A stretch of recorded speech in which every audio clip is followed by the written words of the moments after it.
Mari kita buka di dalam kitab Yosua 6 ayat 1 sampai 5. Yosua 6 ayat 1 sampai 5. Tema khotbah saya, renungan saya hari ini adalah menang atas pergumulan. Menang atas pergumulan. Demikian firman Tuhan.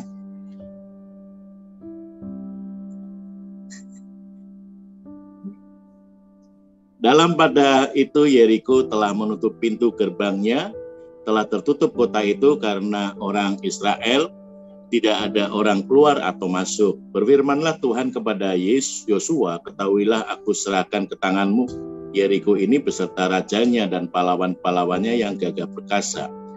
Haruslah kamu mengelilingi kota itu, yakni semua prajurit harus mengedari kota itu sekali saja. Demikian harus engkau berbuat 6 hari lamanya. Ayat 4 dan 5. Dan 7 orang imam harus membawa 7 sangkakala tanduk domba di depan tabut. Tetapi pada hari yang ke-7, 7 kali kamu harus mengelilingi kota itu, sedang para imam meniup sangkakala. Apabila sangkakala tanduk domba itu panjang bunyinya dan kamu mendengar bunyi sangkakala itu, maka haruslah seluruh bangsa bersorak dengan sorak yang nyaring, maka tembok kota itu akan runtuh, lalu bangsa itu harus memanjatnya masing-masing langsung ke depan. Ya, puji Tuhan Bapak Ibu, hari ini kita akan belajar bagaimana seperti Yosua bisa merobohkan tembok Yeriko dengan pertolongan Tuhan dalam perjalanannya dia menuju ke tanah Kanaan. Dan kita tahu bahwa generasi Yosua ini adalah pada saat itu adalah yang bisa masuk ke tanah Kanaan, tetapi dia diperhadapkan ada satu hambatan yang cukup luar biasa, yaitu harus melewati atau merobohkan tembok Yeriko. Pada tahun 1931 ada seorang peneliti barang-barang purbakala bernama John Garstang itu menemukan beberapa reruntuhan dari tembok Yeriko, dan dia mulai meneliti dan diperkirakan oleh dia dari penemuan itu, diperkirakan bahwa tembok Yeriko luasnya 4 hektar atau 40.000 meter persegi. Dan ternyata tidak hanya satu lingkaran Bapak Ibu untuk tembok itu, tetapi terdiri dari 2 lapis tembok lingkaran. Dari tembok luarnya ya, tebalnya kurang lebih 6 kaki. 6 kaki itu diperkirakan 2 meter. Dan jarak tembok luar dan tembok dalam itu sekitar 4,5 meter. Jadi kalau temboknya luar roboh, maka orang-orang dari Yeriko masih aman karena ada tembok yang di dalam. Tembok dalam itu tebalnya kurang lebih 3,6 meter atau 12 kaki, sekitar 4 meter. Dan diperkirakan juga tinggi tembok itu adalah 9 meter. Jadi begitu amannya kota Yeriko dan tidak bisa dirobohkan dengan pada saat eranya Yosua di mana tidak ada senjata-senjata yang mutakhir Bapak Ibu. Ya mereka hanya bisa, kalau berperang kan hanya bisa dengan tombak, dengan mungkin anak panah yang paling canggih, selebihnya tidak ada yang lain. Tetapi kita tahu bahwa cerita ini mungkin Bapak Ibu sudah dengar beratus-ratus kali pada saat kita sekolah minggu pun, ini salah satu cerita yang sangat populer disampaikan oleh guru sekolah minggu. Dan kita tahu bahwa pada akhirnya tembok ini bisa roboh, runtuh dan berkeping-keping ceritanya ya, tidak ada bekas sedikit pun karena ada penyertaan Tuhan. Hari ini kita belajar bersama bagaimana seperti Yosua bisa mengalahkan di dalam perjalanan untuk menuju tanah Kanaan, merobohkan tembok Yeriko. Hari ini kita juga bisa belajar bagaimana kita pun bisa menang atas pergumulan kehidupan kita. Mungkin perjalanan hidup kita masih sangat panjang. Mungkin hari-hari ini kita mengalami tembok-tembok masalah yang seringkali agak sedikit menghambat kita. Bahkan kita katakan bagaimana caranya aku bisa untuk lolos dari tembok masalah ini. Bagaimana caranya aku bisa merobohkan tembok atas nama penyakit yang sangat menakutkan. Bagaimana aku bisa meruntuhkan tembok-tembok masalah keuanganku. Bagaimana aku bisa meloloskan atau merubuhkan tembok-tembok dalam masalah konflik keluargaku. Mungkin kita ada saat ini ada di dalam satu fase di mana kita mengalami kebingungan, kegalauan, bahkan kita merasa dalam bagaimana untuk masa depanku Bapak Ibu, bagaimana aku bisa melangkah ke depan. Tapi hari ini kita belajar bersama-sama bagaimana tentang Yosua yang memimpin bangsa Israel. Dia bisa merobohkan tembok Yeriko, dia bisa menang atas pergumulan. Dan sekarang pertanyaannya, bagaimana kita bisa menang atas pergumulan? Bagaimana sih, apa yang harus kita lakukan ketika kita bisa memenangkan pertempuran, peperangan dalam kehidupan kita ketika kita menghadapi ada banyak masalah? Di dalam ayat yang kedua, di situ dikatakan, berfirmanlah Tuhan kepada Yosua, ketahuilah aku serahkan ke tanganmu Yeriko ini beserta rajanya dan pahlawan-pahlawannya yang gagah perkasa. Poin yang pertama, bagaimana kita bisa memenangkan di dalam pergumulan, yaitu mengandalkan kuasa Tuhan. Ada banyak peperangan yang dimenangkan oleh Yosua, dan Yosua tahu persis bagaimana campur tangan Tuhan dalam kehidupannya. Tetapi ketika dia mengalami masalah yang sangat besar, tertegunlah dia ketika mungkin dia melihat ada banyak tembok di depan perjalanan, itu ada tembok yang sangat besar. Tetapi sebelum dia mengalami hal-hal kekhawatiran, sebelum Yosua membuat sebuah strategi untuk merobohkan tembok itu, Tuhan Yesus sudah berfirman terlebih dahulu, ketahuilah aku serahkan ke tanganmu Yeriko ini. Artinya, bagaimana cara pandang Yosua kepada kuasa Tuhan itu yang lebih luar biasa, Bapak Ibu sekalian. Bagaimana dia memimpin bangsa Israel, bagaimana dia melihat ada banyak peperangan di kedepan yang dihadapi. Tetapi Yosua tidak ada ketakutan sedikit pun. Karena apa? Dalam prinsip hidupnya, dia tetap mengandalkan kuasa Tuhan. Walaupun melihat tembok dalam kehidupan Yosua dan pada saat itu, dia percaya bahwa kuasa Tuhan itu lebih besar dari apa yang dialaminya. Mari Bapak Ibu, seperti Yosua memandang bagaimana kuasa Tuhan. Ketika dia memandang kuasa Tuhan lebih besar daripada apa yang tembok yang dia hadapi hari-hari ini, pada saat itu, dia tetap percaya, dia tidak melangkah dengan iman, dan dia melakukan hal yang luar biasa. Bagian dia hanya berserah kepada Tuhan, dan memang benar Bapak Ibu, kuasa Tuhan dinyatakan dengan luar biasa. Hari-hari ini ketika kita mengalami ada banyak tembok-tembok masalah, jangan hanya pandangannya kita kepada tembok itu Bapak Ibu. Kalau tembok itu kita pandang dengan terlalu fokus kepada masalah ini, maka memang sangat mengkhawatirkan. Maka sangat akan membuat kita semakin kecil. Bagaimana aku mampu melakukan hal-hal yang luar biasa. Tetapi biarlah kita melihat bagaimana campur tangan Tuhan. Kita melihatnya bukan masalahnya, tetapi kita melihatnya kuasa Tuhan. Dan percayalah, kuasa Tuhan lebih besar dari apa yang kita alami Bapak Ibu sekalian. Di dalam Efesus 3 ayat 20. Efesus 3 ayat 20, di sini firman Tuhan katakan, bagi dialah yang dapat melakukan jauh lebih banyak daripada yang kita doakan atau pikirkan, seperti yang ternyata dari kuasa yang bekerja di dalam kita. Jadi pada saat kita memohon sesuatu kepada Tuhan, pada saat kita berdoa, bahkan Tuhan akan menyiapkan jauh lebih banyak apa yang Tuhan sediakan bagi kita. Ketika pikiran ini mulai takut, ketika pikiran ini mungkin dikuasai ada berbagai hambatan yang kita katakan, bagaimana Tuhan aku harus menghadapi pergumulan hidup ini. Bagian kita, mari kita mengandalkan kuasa Tuhan. Dan sesuai firman Tuhan ini, dia akan menjadikan jauh lebih besar dari apa yang kita butuhkan. Bahkan ada satu ayat, kalau tidak salah secara simpel saya sebutkan, apa yang tidak pernah kita dengar, apa yang tidak pernah kita lihat, apa yang kita tidak pernah timbul dalam hati, Tuhan sediakan itu. Bagian Tuhan menyediakan berkat pada saat kepada kita jalan keluar yang terbaik, dan dia nyatakan kuasanya ketika kita mengandalkan kuasa Tuhan. Tema khotbah hari ini, tahun ini, moto tahun gereja kita adalah tetap fokus kepada Tuhan. Memang itu yang terpenting Bapak Ibu. Kita hanya fokus kepada Tuhan. Dan Tuhan ketika fokus kepada kita, maka dia akan melakukan jauh lebih banyak daripada apa yang kita doakan. Berapa banyak kita mendoakan dalam pergumulan hidupmu?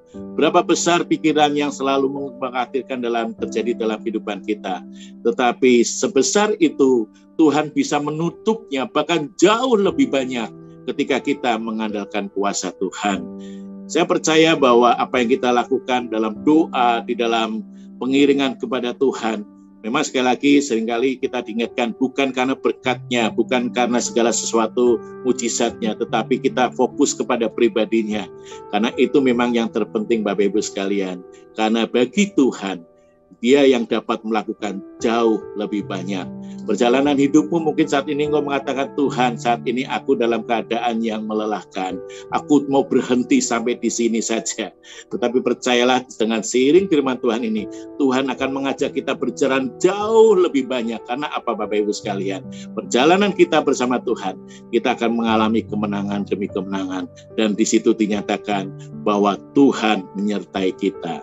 Ketika kita mengandalkan kuasa Tuhan, dan kuasanya itu ya dan amin, maka percayalah Bapak Ibu sekalian, kita hanya bisa berseru kepada Tuhan, berdoa kepada Dia, beriman sepenuhnya kepadanya, dan Tuhan melakukan segala perbuatan yang ajaib dalam kehidupan kita. Poin yang kedua di dalam ayat 3 dan 4, demikian firman Tuhan. Haruslah kamu mengelilingi kota ini, yakni semua prajurit harus mengedari kota itu sekali saja. Demikianlah harus engkau perbuat 6 hari lamanya. Dan 7 orang imam harus membawa 7 sangkakala tanduk domba di depan tabut. Tetapi pada hari yang ke-7, 7 kali kamu harus mengelilingi kota itu, sedang para imam meniup sangkakala. Bagian yang kedua, apa yang dilakukan oleh Yosua? Yosua tetap kuat di dalam menjalani pergumulan. Sebetulnya Bapak Ibu sekalian, bisa saja Tuhan melakukan mujizat dengan luar biasa tanpa melibatkan Yosua. Jadi bisa jadi Yosua melihat dari jauh dan bisa saja Tuhan langsung merobohkan tembok itu dalam sekejap.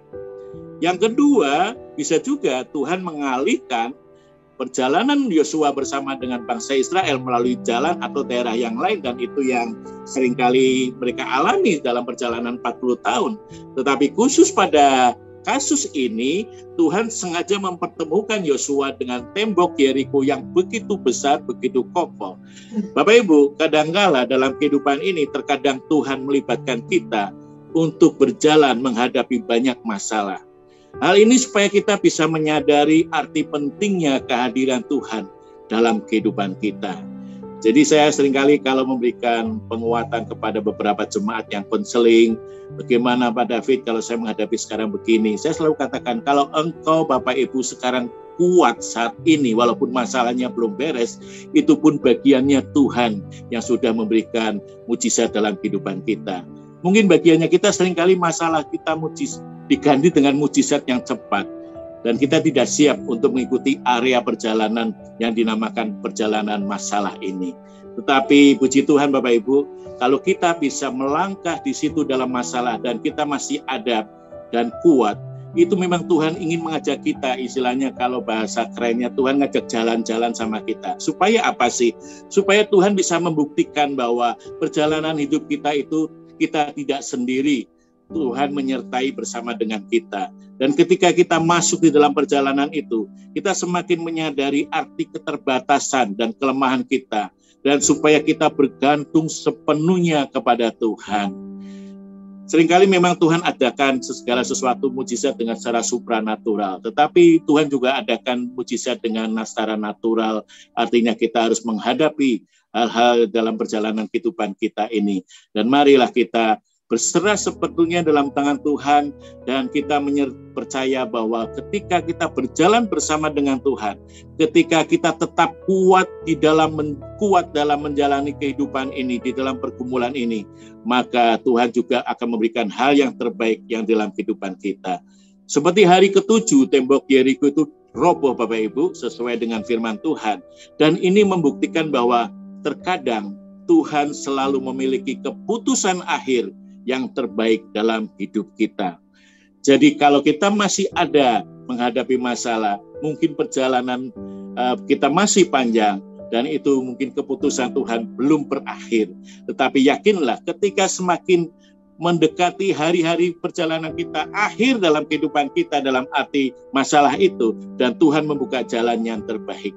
Mungkin Bapak Ibu seringkali mengalami, bukan, ketika ada masalah, ada percobaan, baik dalam pekerjaan, dalam masalah usaha. Saya pernah mengalami bersama dengan istri waktu kami diizinkan Tuhan sudah memiliki sebuah tempat kecil, kios di tempat perbelanjaan di King Shopping Center. Hanya hitungan menit, saya katakan ya setengah jam lebih, Tuhan alihkan transaksi tempat itu yang kami jual kepada satu orang yang ternyata tendensinya mau membuat sedikit tipuan karena dia memberikan DP yang cukup besar, tetapi dari pembicaraannya kelihatannya dia hanya bayar DP-nya saja supaya toko itu dipakai melewati masa liburan.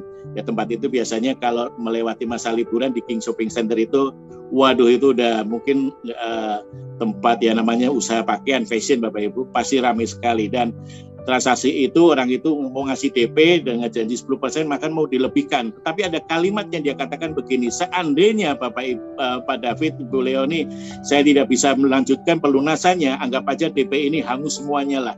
Dari situ saya menangkap, wah ternyata ada cara sesuatu misi yang tersembunyi. Dan singkat cerita, toko sebelah ternyata tiba-tiba hanya melalui telepon, dan istrinya sedang hamil, tiba-tiba nggak tahu dia bagaimana ceritanya, dia kok pingin membeli tokonya kami, karena toko itu berdampingan. Dan hanya waktu bicara 20 menit, suaminya telepon, buru-buru datang ke tempat lantai 4 bertemu dengan saya, dan dia langsung kasih transaksi dengan harga yang lebih bagus.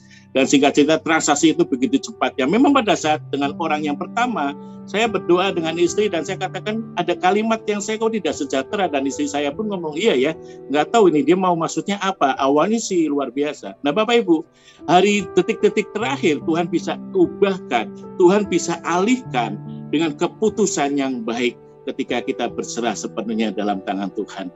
Mungkin Bapak Ibu bisa tanya, nggak salah ketika ada masalah, tanya kepada orang tua, tanya kepada mentor, tanya kepada orang-orang yang dekat, saudara seiman, teman, nggak salah Bapak Ibu. Tetapi mari selebihnya tanyalah kepada Tuhan di dalam doa, karena keputusan yang terakhir bisa jadi itu keputusannya Tuhan yang terbaik dalam kehidupan kita. Memang seringkali bicara tentang menunggu jawaban doa, bicara waktu adalah waktu yang sangat membosankan, bukan namanya menunggu. Tetapi kalau waktunya Tuhan, begitu tutupnya pada saat masalah itu akan ditutup oleh Tuhan, istilahnya dikunci oleh Tuhan, itu waktunya yang indah, tepat pada waktunya.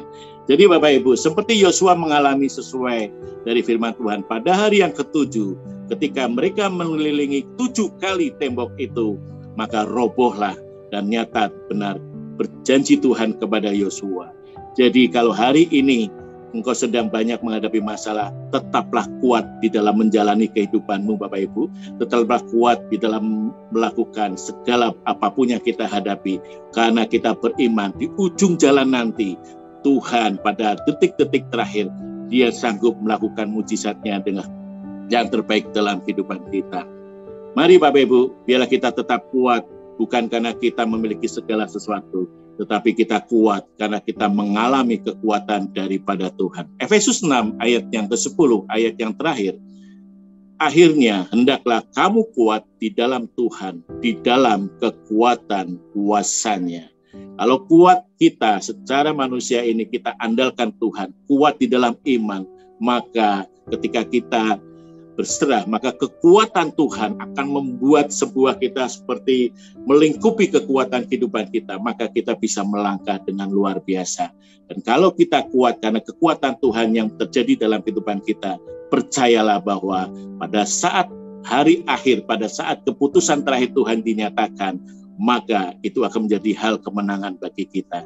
Sementara hari ini engkau masih berjalan di dalam banyak permasalahanmu, mari tetaplah kuat dan percayalah bahwa pada detik-detik akhir Tuhan pun sanggup melakukan yang terbaik dan bagi kita semua.